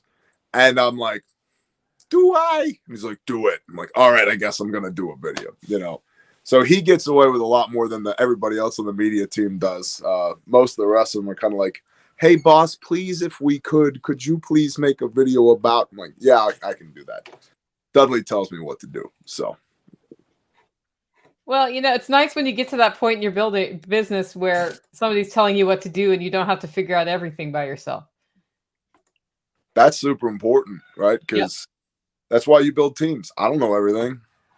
I was telling somebody the other day, I was like, I know maybe the right call to make on about 20% of what we do as a business every day. Like that's my purview. When it comes to literally to the point now, like, hey, should we order more tourniquets? I don't know. That is not my decision. Probably yes, but I don't know. I don't know what's in inventory. I don't know what we sold yesterday. That's not my job, right? I don't operate at that level. I don't know what the social media pushes 2 weeks from now. I don't know the next place I'm going after Camden, Tennessee. Like, not my job. So that's why you build these teams of people around you, because it's a span of control issue. You can't manage all those details as an individual and not some of those plates, right? Yes, there will be there. I will be here, there, it. I will be it in March. Yes. He's going to share wisdom with everybody. We'll Henry see. Ford said, if I'm the smartest guy in the meeting, then I'm in the wrong meeting. I think I've heard John quote that before. Every day. John says a lot of the same things because people need to hear it 3 times before they really absorb it, I think. And guys keep asking him the same stuff. People take it as though I'm doing it for them. I'm actually doing it for me. I'm reminding me. When I make those videos every morning at 4:30, I'm talking to me. I don't give a shit if somebody shows up mad about it. I'm talking to me. If somebody else gets benefit from it, then awesome. Agreed completely. Completely. Okay. So I have a question that I've been not asking that somebody asked at the very beginning because we were so off on this business track that it's a totally different topic. For raising sheep and cattle, are you producing your own feed or grazing? Both. What's that look like? Well, the dirty little secret of practically every homestead is the feed store, right? Yes. It just is. And so we have our sheep and our cattle right now in pens basically in my front yard, which is less than ideal, but that's where they are. And we have hay that we feed them throughout the winter. But we also have hay fields, not on my property, but near here that are we are in the process of improving. In fact, there's a ridiculous Patreon video that'll be coming out in the near future of us attempting to seed like a 7-acre hayfield with a push behind lawn seeder and a 4-wheeler. We got it done, but it was super redneck. So it was a blast. I might have accidentally almost killed my wife a couple of times. But so we're improving this pasture, and then we run the sheep on the pasture. We ran the sheep on the pasture most of last year. And what's cool is when you run the sheep on the pasture is that they actually improve the pasture as well. So not only are they fertilizing it, but they're also pawing at the ground. They're stirring up the latent seed bank in the soil, right? And they're eating the weeds, right? And so the more you graze the animals on it, the better the pasture gets. And so we'll be doing more of that this year in 2023. I'm super eager to get them out of my front yard back onto the hayfield again. But it looks like it's officially the beginning of mud season in Oklahoma. So once things dry out a little bit, they'll go back in the field. And then we have some other areas of other properties around here where we're going to be putting up fence to move the cattle out over there as well, so we can rest the 2 paddocks that they're in currently. So rotational grazing-ish, and we use the Gallagher Smart Fence system for the sheep. It's the bee's knees. Love it. It's just a giant fishing reel filled with electric fence. Absolutely love it. Yep. And then our chickens, we don't feed chickens. And a lot of people are like, what do you mean you don't feed your chickens? We free range our chickens. They eat bugs and seeds and berries and whatever the hell they can find. And if something falls out of the grain bin from the sheep or the cattle, because we give them a scoop in the morning, they eat that.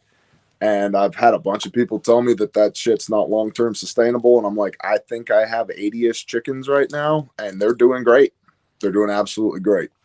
Now, if I kept them in an enclosure, which we've done previously, we'd still give them some kind of feed.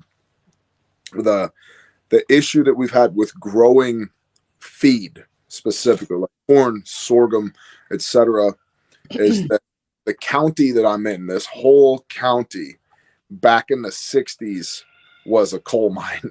Oh no. And most of the dirt in the area is not topsoil. It's overburden that was pushed back in. And so we only have an inch, maybe 2 of soil, and then you hit overburden and dead red clay. And we've had a hell of a time planting directly in the soil. We've tried wheat, we've tried corn, we've tried fruit trees, nut trees, potatoes, and all that stuff, and it just doesn't grow because there's nothing in the soil. And so we've been compost fanatics since way before we got to Oklahoma. But literally this morning I was moving compost with skid steer bucket because I've got 50 tons of it over here, and I've got about another 50 tons of stuff that I need to scrape up and pile up for this year's pile right now. So we've been turning compost in the soil as well as putting compost in the raised beds, about a 50-50 mix of native soil and compost mixed together to enrich the soil, because there's nothing in the soil when it comes to nutrients. So that has been a challenge with the sheep. But sheep specifically don't need grain to survive. They taste way better when you feed them a little bit of grain because they put more fat on. And so if you're going to butcher these things out and, for example, make sausage out of them or lamb burger or anything like that, it's nice to have extra fat. I did get about 1,000 loads of wood chips. That's correct, Chris. So he watched the 97 Patreon videos I did on wood chips. So I see you do a ton of like Greg Judy stuff. I've heard you mention him, and you just bought a wood chipper recently, right? You got a big chipper. That's how we did everything here. This was a rock quarry. I mean, literally rock. We couldn't grow anything here if it wasn't for the years of, and we've put down 1,000 dump trucks of wood chips, right? So and then run animals over them. And the wood chip, I mean, that'll be a huge game changer. Yep. Yeah, we took, there was a line clearance company came through here 18 months ago, 2 years ago maybe, and they were looking for a place to dump their wood chips. I was like, how about right in that field right there? And they brought, dude, I don't know how many loads, but it was well over 1,000 cubic yards of wood chips. It took us months to move the wood chips around. And then now, I've been telling my wife for about a year, I was like, hey, find a good wood chipper for sale, grab that sucker up. She's like, okay. And where was I? I was somewhere doing something. Where was I? You were out of town. I was out of town. I don't remember. I don't remember what the hell I was doing. Vegas. I was in Vegas, a SHOT Show. SHOT Show. And my wife texted me and she's like, hey, I found a wood chipper. It's $5,500. I'm like, All right. And she sends me a picture of it. It's a Bandit 1290X 12-inch drum chipper. I'm like, sold. So my ass wife went and bought a freaking wood chipper and towed it back to the homestead and set that thing up while I was in Vegas. And now I'm ashamed to say I personally haven't fired it up and used it yet because of my damn schedule, but I was looking at it really hard this morning. So, So it got side eye. You got to the side eye stage of using something new. yes. You're giving it side eye, like I just want to turn you on. My wood chip master is Chris Watkins right there, and you'll like him. He has a lot of white colored chainsaws. Oops, not him. He was just in the oh, there he is. He's there. Yeah. Yeah. The wood chip guy. Yeah, he's got lots of steel chainsaws. He has, I think, an open invitation to dump wood chips at John Willis's anytime he wants, right? Oh, he has an open invitation to do anything I'm doing. Was he there Yes. time I was there with the bucket truck? Yep. Yeah. Great guy. Yeah, great dude. An hour on Saturday. Great guy. Yep. Little Amish guy. Yeah. He's not really Amish, but Love that guy. He's yeah. awesome. Everybody's saying there's another sauce. So I just say these things without realizing they have a double meaning. It's one of my charming things, I guess, or it ticks people off. It just depends who you are. Yeah, you'll get your website reported again. Yeah, that's my other website, though, probably. I actually don't know if my other website's been reported. If anybody has Norton, go to livingfreeintennessee.com and let me know. Because I don't use Norton, but they keep sending me those emails saying I paid them $350 every so often. Yeah, I don't think anybody uses Norton anymore, but whatever. This would Travis be a good does. this would be a good opportunity for Travis to use a Vost or something, free that you don't have to pay for. Hey, I'm gonna go pee off my porch. I'll be right back. Okay. All right. Shoot Leave one of them. the video pointed away. Whatever. Did you get rid of all your roosters? Where's all the? I haven't heard a rooster this whole show. Literally one just crowed.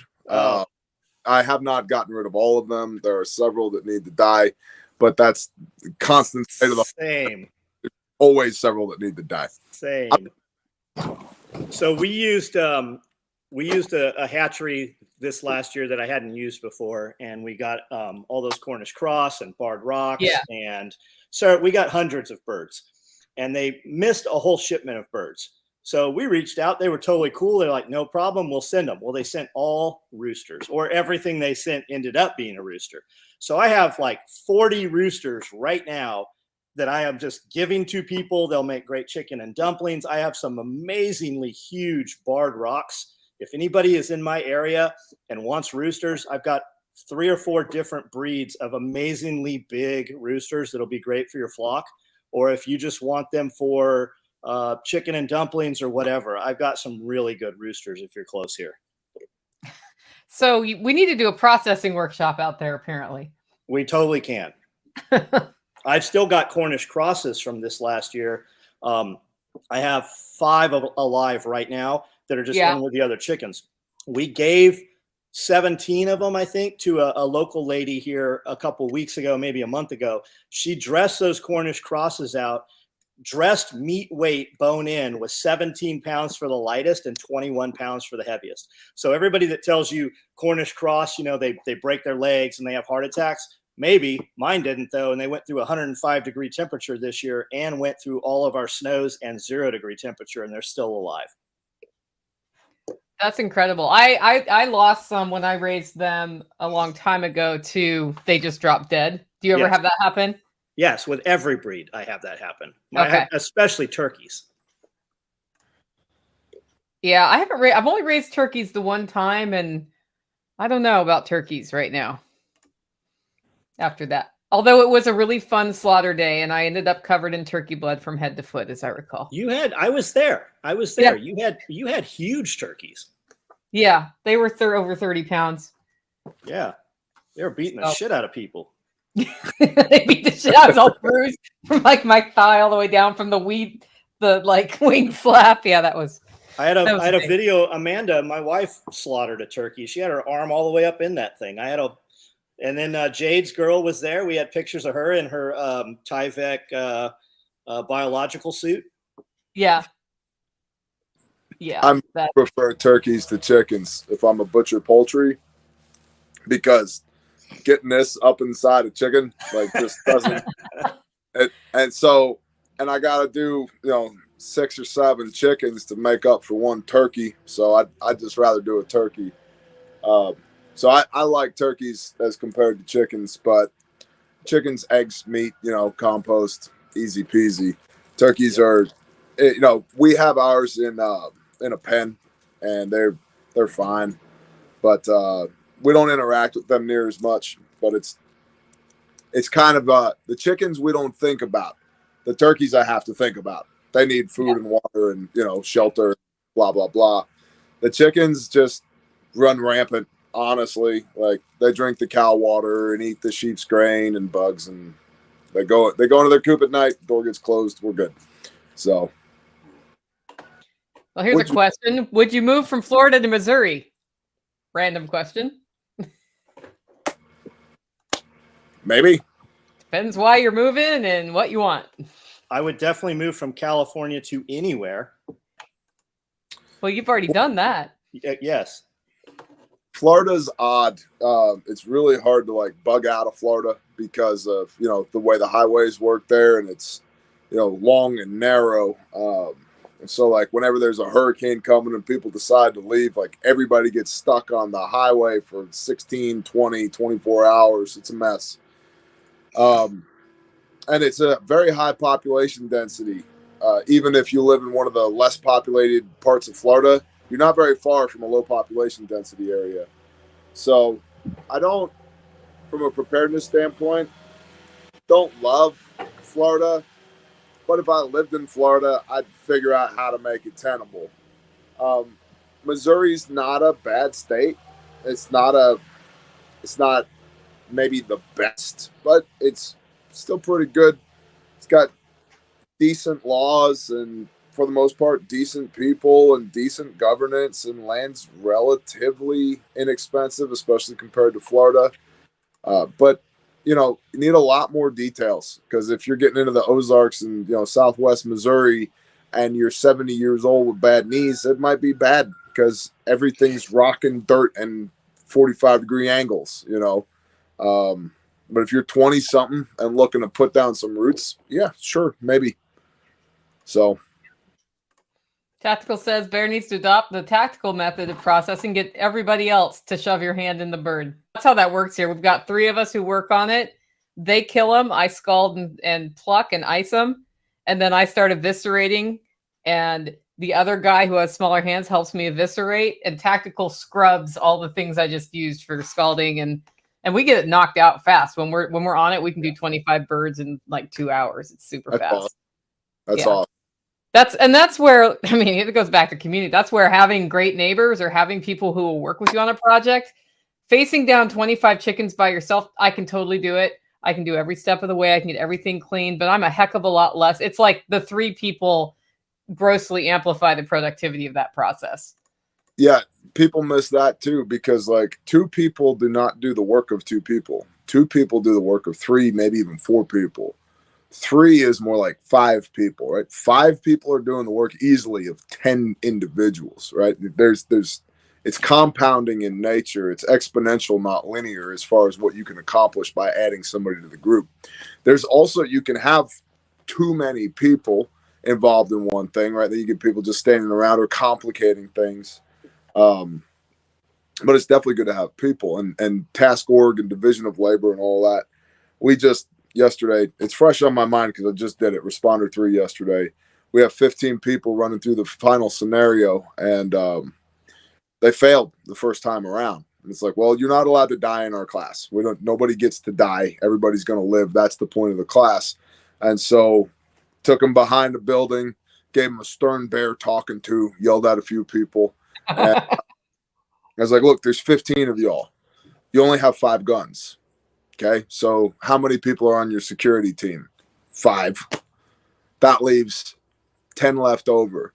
We got a casualty we have to evacuate. We're going to use a quick litter to do it. 1 on each corner, that's 4 plus leader, that's 5. That leaves 5 for as medics. So we go 5 on the aid and litter team, 5 as medics, 5 on security. Now, each one of you have 60 seconds to figure out who's in charge of each one of those teams. 3 of you get the leadership together. Here's what we're going to do. All right. And then it took them 22 minutes to fail to not complete the first time they ran the scenario. And I said, you have 10 minutes to complete it on the second go around and nobody dies. And they did, just with a little bit of task organization and just a sprinkling of leadership. It's like, all right, you're in charge of this, you're in charge of this, you're in charge of this. And then all of a sudden shit just started happening like magically. It was incredible to see, you know. Contagious. Yeah. What should the average 9-to-5 Joe with a rifle and PC do to get quickly ready for what's coming? Thanks, y'all. Are you asking what goodies you want to buy, or are you in shape? Fitness is free. Fitness is free. What's coming?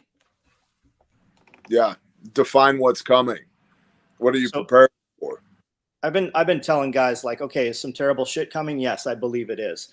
Would you be in a better position right now if you had a lot more money when that happens? Because you can take that lot of money and turn that into assets and turn that into land and turn that into secondary location. And when you're doing things like that, you attract the right kind of people, right? Like Bear says, do life, get around, sniff each other's butts, see if you are like it's just like we were saying in the chicken processing. Somebody in here said a lot more people sometimes slow it down. Well, we quickly identify those people. And when you task them and actually make them perform, they're going to rise to standard or they're going to not come back, right? So we need to do those things, have a little bit of chaos, get together, do things that are difficult and see who actually performs. You'll have 20 people show up, but 2 really do the work, right?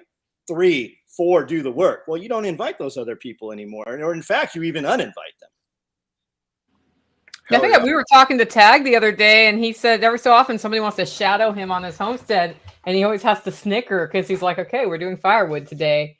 And he's somebody who does not ever even take a break for lunch. Yeah, so it's a hard day. You better be quick. You better be quick if you're coming because you're going to chase me around here. Yeah. Yeah. If you walk slowly, you can't talk to John. His wife is about half his size, and her legs are smaller, and she keeps up with John. Sometimes I have her in a backpack like Yoda. Yeah. I mean, so I think I always struggle with this one because I'm seeing in the comments, store food to the rafters.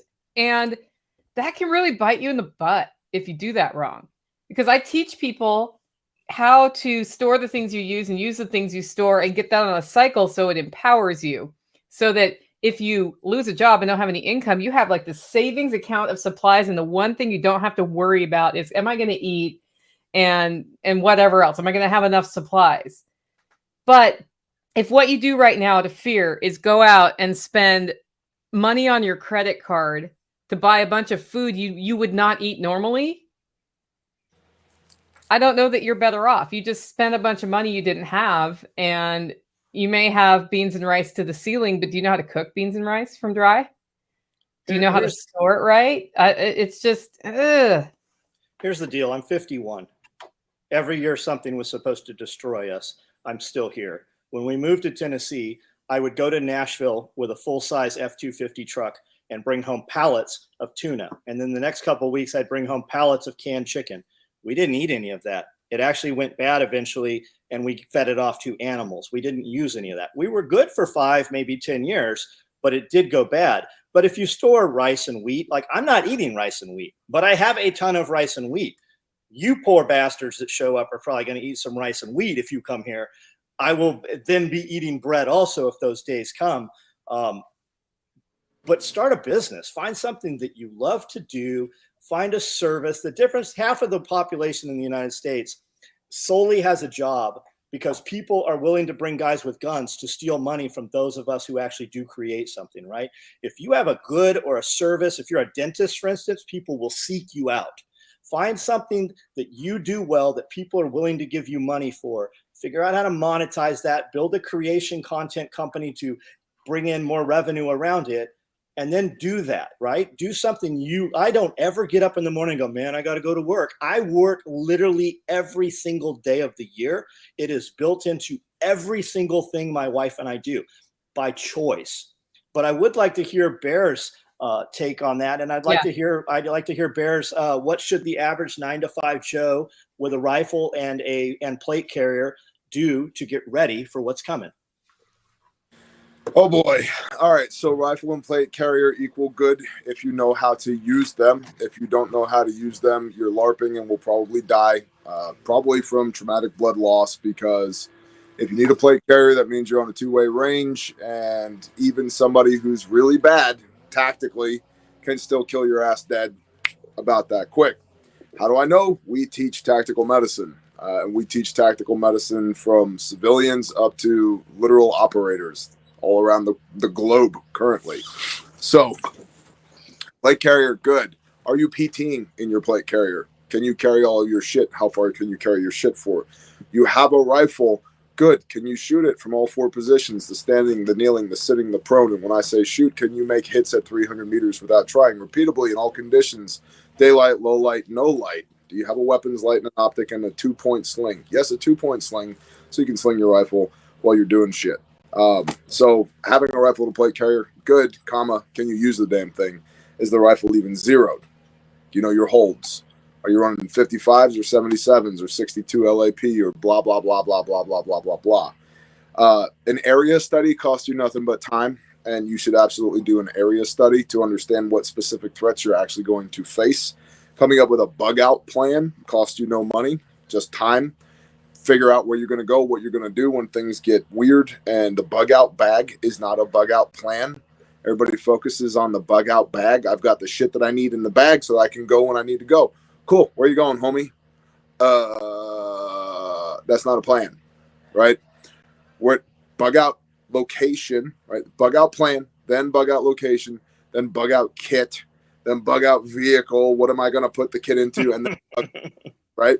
Bug out bag is like the worst of the worst. Everything has gone to shit because all systems ultimately degrade into a man-portable system, meaning I'm going to take the absolute minimum I need to sustain myself with on foot, probably with my wife and my kids and grandma and everybody else, and we're going to make maybe a mile an hour at that point if we have to bug out on foot. And by the way, the average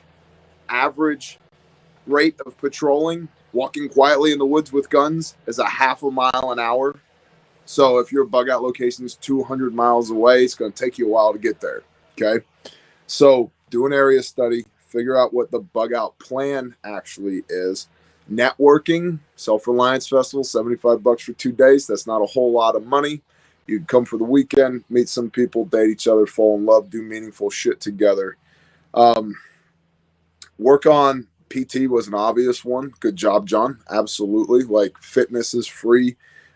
You can do push-ups and sit-ups and leg lifts and squats, air squats, whatever you want for nothing in your backyard or wherever you are. You can flex at your desk. You can put a kettlebell underneath your desk.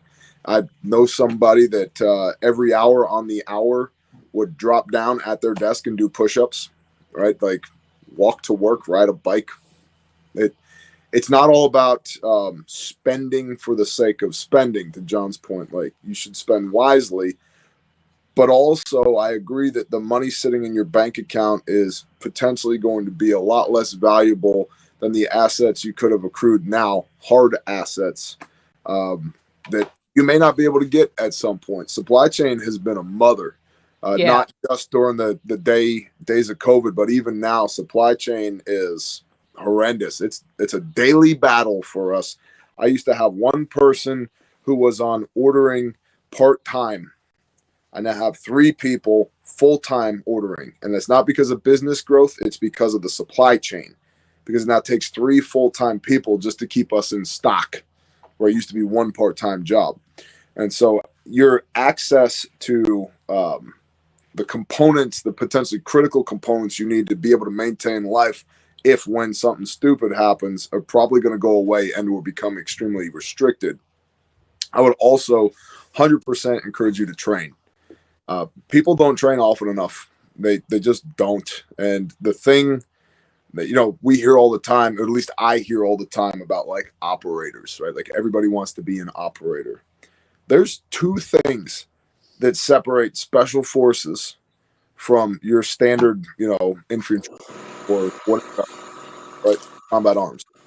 One is grit, right? They went through selection and they made it. It's a certain personality type that gets to that point. The other is training. That's it. And I've been blessed to train with a bunch of these guys. The training's not near as sexy as you think it is. It's just thousands of it's not just, but what it is thousands of dry fire reps, thousands of up drills, up, bang, up, bang, up, bang, up, bang. Over, and everybody wants to run and gun and slide through the mud and, cover me, I'm moving, blah, blah, blah. You don't even begin to do that shit until you can smack a target at 300 yards without trying, in the dark, while kneeling with your weapons light pressed, to make 2 shots, bang, bang, extinguish your white light, get up and move, because rounds are coming back to that position right now. And so, like, everybody wants to do cool guy shit and nobody knows how to safely handle their weapon. That's training, right? Everybody, if you have a first aid kit, nobody knows how to use it. If you've ever seen a chicken before, if I hand you a chicken and a knife, you don't know what to do now to turn it into food, right? If I hand you an onion and say, go plant this, a whole bunch of people don't know what to do with this onion. What do I do? How deep in the soil does it go? What kind of soil does it go in? Does it need shade? Does it need sun? How much water does it need? Go do shit. Like, go do shit. Should you buy shit? Absolutely. But you should do shit. And if you do shit, you identify holes in your skill set and holes in your equipment, which you can now backstock. You can backfill those gaps with the money that you're earning in your 9 to 5, instead of having a $2,700 bug out bag that weighs 100 pounds that you can't walk with. It's full of shit that you'll never use, and it'll break on you if you ever actually have to use it. I'll shut up now. I mean, that's you could keep going. I think all of the stored food in the world buys you time. But if you don't have the skills to replenish that, then you've just got that time and it's over. That's always how I think about that. But that's why I live on a homestead, I guess. That was my priority. So, well, the thing people should look at, right? Okay, so we're all set, right? I see all these guys saying we're bugging in, right? I'm with you. I'm there, right? I'm where I want to be. We also just saw a train derail, and all those people are fucked, and they're negotiating with themselves. I know a man who literally is a block away right now. They let him come back 3 days after they evacuated him. What people don't realize is that train derailed almost a week before anybody in here even knew it. I only saw it because I saw a live pop up where they were evacuated. I go, what the fuck is going on? He's like, train just derailed. But there are people that are literally there right now. They are being poisoned. Animals are dying hundreds of miles away still. And they're negotiating with themselves of, well, all my money's here, right? Like you don't have a choice. Like if you have children, chances of your children dying in the future you're going to be alive to see your kids die by staying there. So have a plan, like at least play it, right? How many dudes are like, well, if the power goes out, have you ever turned your circuit breaker off? Like, why don't you inside camp this weekend? Everybody, I myself drive a badass Toyota, right? It's full of shit. What happens if that motherfucker turns over? Or what happens? It only takes 2 boo-boo la-foo-foo driving down the interstate when there's some shit going on and they ran out of gas. And then a couple more people and you're a gridlock. How many of us to sit in traffic for an hour, and when you get up there's not even any, it's grandma, some asshole didn't help her change her tire, right? It's just people looking. Just plan it, man. Just if this, then that. And we just don't like to do it, man. We don't like to do it. I hear all the time from people like, I'm never bugging out. Okay, well, history is a story of people moving from one place to another, right? I don't want to leave here. I love it here. I've poured a ton of time and money and blood and sweat and tears into this place. If that friggin' train derails right over there, I'm out. I'm up, dude. We're moving. We're not staying here. We can't stay here.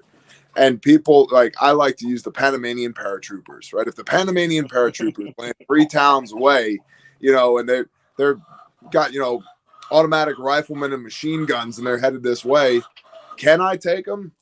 Maybe, probably not, but maybe. Do I want to? Am I going to put the ballistic helmet on my 6-year-old and be like, here's your gas mask, honey? Okay, listen, when they come over this hill, this is your sector of fire. We're not doing that, right? I'm out. I'm not staying here. And so while I love it here, and my primary plan is to stay here for as long as possible, preferably until I'm worm food, I'm not like, if an extenuating circumstance happens, an external stimulus happens that forces me to go because of survivability, right? What's the point of preparedness? Survivability. I'm moving. I'm up. We're out. Let's go. And to that end, like, it's been addressed, but I've had for a long time a bug out trailer, right? Loaded with some stuff, right? We got to go. What's the plan? Kids in the vehicle, trailer on the vehicle. We're up. And I've got places north, south, east, west that we can go to if it's an environmental factor, like the train, like a tornado, like a hurricane, whatever. And that's part of what we do with Grindstone. It's such good training. Like, you think you're going to bug out and live out of your rucksack? Do it. Do it. We do it all the time. You learn a ton of shit. Like, I thought I needed 15 pairs of socks. I actually need 3, right? And why do I have so many wipes? Wipes are friggin' heavy. I need some wipes, not all the wipes. And I don't have enough water, and coffee rules the world, and all these things, right? And your 19-inch long bug out survival bushcraft knife that weighs 4 pounds. It's like, you're going to cut your finger off while you're trying to open an MRE with it. Like, this shit is useless. You know, having a Spyderco in your pocket handles that, you know? And so, but the idea that we're never gonna bug out, we're never, like, don't tempt fate, dude. Don't say never. I'm never gonna do nothing, because that's usually the next thing that happens to you. And it's a myopic paradigm, to use my brother Sauce phrase. It's a myopic paradigm that people need to break out of. And they don't do it because people only prep up to the level of bad they're willing to contemplate, right? And so if you never think about what could come beyond that, you never prepare for that. So people only prepare up to, there's like, we should make a graph one day. Like, what are you prepping for? Like a stubbed toe, right? Like ice storm, right? Tornado, like Panamanian paratroopers, nukes on foreheads, solar flare, you know, like there's definitely zombies. I'm prepping for zombies. I think people prep for things that they don't think are really going to happen because they just want to have it's fun, right? It's the doomsday prepper thing, right? It's that kind of stuff. It's this. Oh, because I put another weapons light on my rifle. Yeah. It's because you don't have to exert energy. You don't have to be dirty and uncomfortable, right? They don't, like, it's just conversation online. Yeah, I saw one of the best presentations about guns I've ever seen was at Jack Spirko's workshop last fall. And the dude shows a really super expensive rifle that has anything you can imagine on it. It can fold down. It can do all of these things. And he explains how he originally bought it for hunting.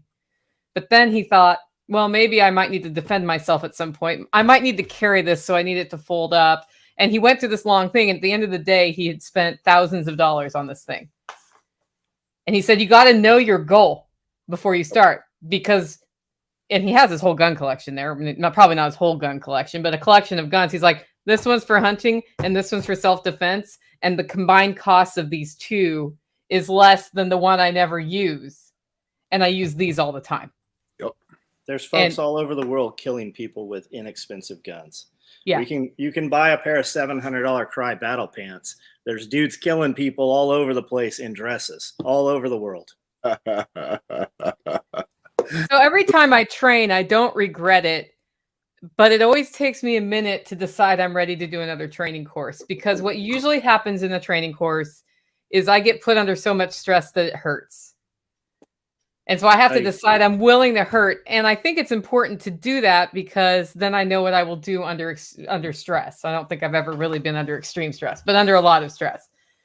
And I wonder how much of that keeps people from going, because I have to just tell myself, just do it again, because the more times I get exposed to this, the less it hurts. That's but growth. The first time it hurts the most. That's growth. Well, yeah. We've been sold this corporate lie that comfortable is good. Right? Everything should be comfortable and easy. You know, here's your pop this meal in the microwave, 3 minutes. Here's your dinner, right? The best couch on the market. Here's a robot that's going to sweep your floor. Everything is easy and comfortable and frictionless.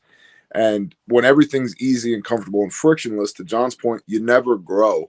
And also, there's no fulfillment, there's no reward in that, right? Because you never know what you're made of until you go do shit that makes you find your own personal boundaries.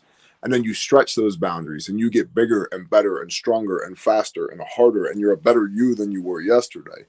And so there's this siren song of comfortability that's complete and utter bullshit. Like, to bring it full circle back around, talking earlier about, Christianity, right? We've been sold this idea that you're going to have a good life. If you just believe you'll have a good life, read that damn book. Show me one person that had an easy damn life in there. They're not in there. They didn't write any stories about those people. Every one of those people had a crazy, insane, difficult life, but it was good. It was good and hard, right? And so we conflate easy with good. They're not the same. Easy's not good. Good for me typically involves hardship, right? And at the end of the day, you feel like you've earned something. I've done something. Like, I'm going to drink this beer because I did all this other stuff. This one beer, right? I earned this peanut butter milk nitro stout beer that's badass. It's going down, right? Or like whatever it might be. Accomplishing goals is way more important than never having had goals in the first place. It's experiencing hardship, as long as it's done in a way that's controlled and safe, is good as compared to just living an easy life. And that's why there's so many zombie people walking around out there not knowing what to do with their life, suffering from all this man-made bullshit in their head, ate up by all these concepts and ideas and blah, blah, blah, blah, blah. I don't want to offend anybody, but there's a rooster. I heard it. I'll offend them. So, yeah, got an amen from the rooster. But people, Americans, most of us, even those of us that are crying about, they don't know, where their next paycheck's going to come from or what they're going to do, right? Like, we've still conflated easy and good. It's not supposed to be easy. Nothing worth doing is easy. Good comes from hardship. And the more hardship, the more you stress inoculate with hardship now, the better you're going to be able to perform later, right? And that's where good training comes in, is providing that pressure and accountability that creates that hardship in a controlled, safe environment so that you're afforded the opportunity to grow. You don't actually die, right? And that exposes your weak points, exposes your gaps. And now you can go back and reconstruct what just happened in your mind and go, I didn't know that was a thing. I was training some guys on the tag team yesterday. And one of the guys told us he was getting frustrated because he's in a group of civilians, mostly civilians, 3 TAC dudes and 12 civilians. And he's like, I'm so used to working with other people that are completely squared away that I know if I go this way, they're going to go this way. I do this thing, they're going to do this thing. And it's a dance, and it's just perfectly orchestrated. And in between that first scenario where we failed and the second scenario where we succeeded, it occurred to me that that's not real life. I'm probably not going to be at the mall or at Walmart or wherever with the TAC team. It's going to be innocent bystanders, people standing around that don't know what the hell they're doing, that aren't listening to verbal commands, that aren't actually moving. And he's like, and that was a huge takeaway for me in training, is that the reality is I'm statistically most likely to need this training in a place where I'm not surrounded by competent people. And so having to deal with people that were, relatively incompetent, eye-opener. So every time there's an active shooter, why are we able to see it? Because some dipshit stood there while there was an active shooter with multiple cameras taking video of that. mm-hmm. That is who we are surrounded by. It is literally bread and circuses. We are living the Hunger Games, right? They give you a little bit to appease people. There's nobody walks out of their door and an animal might eat them this morning. Shit, most of them have never lived with their water turned off, much less for 30 or 60 days because they didn't pay the bill. I think we could get everybody on this live right now to agree that in some form the government is doing insidious things, and whatever it is they're doing, whatever you believe, it is not in our best interest. But that is not most of the people you walk amongst. You want to have fun? Take Saturday night and go to fucking Walmart. Look around. You're going to see footy pajamas. You're going to see dirty diapers. You're going to see the craziest shit. That is who 90% of the population is. And now you talk about lowering EBT by $275. You take desperate, entitled people who don't have to earn things, people give it, and now try to take it away from them. Watch, you're going to see the fires lit. And it is not, you're going to be the bad guy, not those guys lighting the fires. It will be you who is the bad guy for defending yourself. Remove yourself and create distance from that. Agree. Well, we're rounded on 2 hours, Bear. Are we about the end of your time allotment? We are, and my phone also informed me that I have 10% battery left. Okay. So, but it to be or not. I can this. This 3-day battery pack, man. 0 lemon. Get you one. Roger that. Awesome. Well, let's go once around the horn and we'll sign off. Let's start with you, Bear. I don't know what you want me to say. I'm Bear from the internet. I do shit. YouTube channel. I sell first aid kits. I teach people how to use them. I'll be at Self Reliance Festival in Camden, Tennessee here in a couple of weeks. And if you can go, you should go. It's an awesome event. I'll be there. We do lots of other stuff. We respond to natural disasters. We rescue and restore juvenile human trafficking survivors. We make sure that bad shit happens to bad people and good shit happens to good people. And I live on a homestead full of sheep and cows and people that I love. And it's an honor and a blessing to be able to spend time with you all today. All right, John. SOE Tactical Gear. We make nylon gear for good guys that kill bad guys all over the world. As a byproduct, we make products for lifestyle stuff. We sell to individual customers also. I have this YouTube page, this YouTube channel. I've got over 4,000 videos. We do a private membership. It's $1. And we put 10 hours of content, and we say things on the backside that we can't say publicly. I also do a live video every night at 9 o'clock. Jump in. I'll say some shit you don't like. I promise I'll say some shit you do like also. At the end of the video, though, you'll know exactly what it was I thought, and you can decide if you want to be involved with us or not. And I just want to thank both of you for being on today and investing so much time in this conversation. Every time I'm on with you, I have this blank piece of paper and a pen because I know you're going to say something where I'm like, that's the thing. And I got 4 of them today. So thanks for that.